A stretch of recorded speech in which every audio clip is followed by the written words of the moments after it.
Sore loses. Amendment 1's foes get real nasty after the election.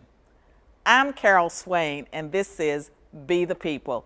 This episode is sponsored by the friendly folks at Beeman Automotive.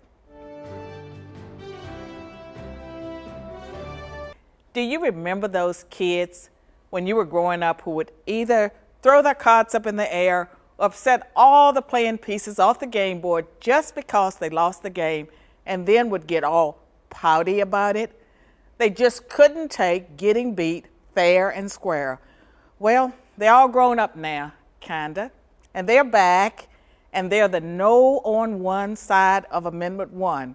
And yes, they lost again, and no, they're not taking it very well.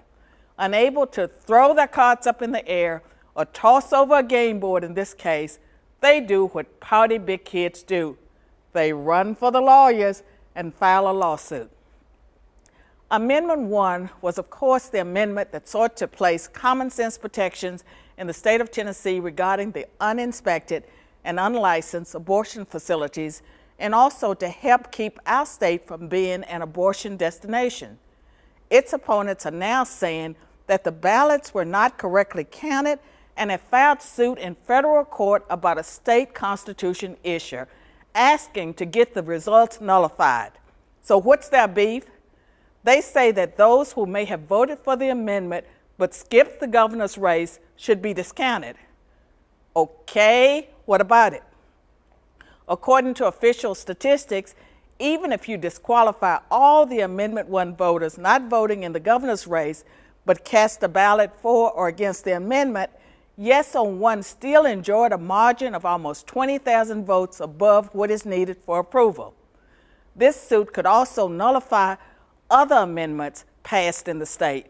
No on 1, folks, you lost fair and square.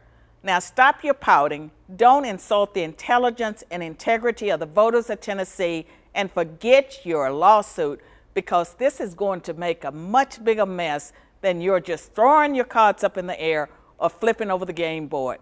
So why don't you just give us all a break and stop being those pouty kids? I'm Carol Swain, and this is Be the People.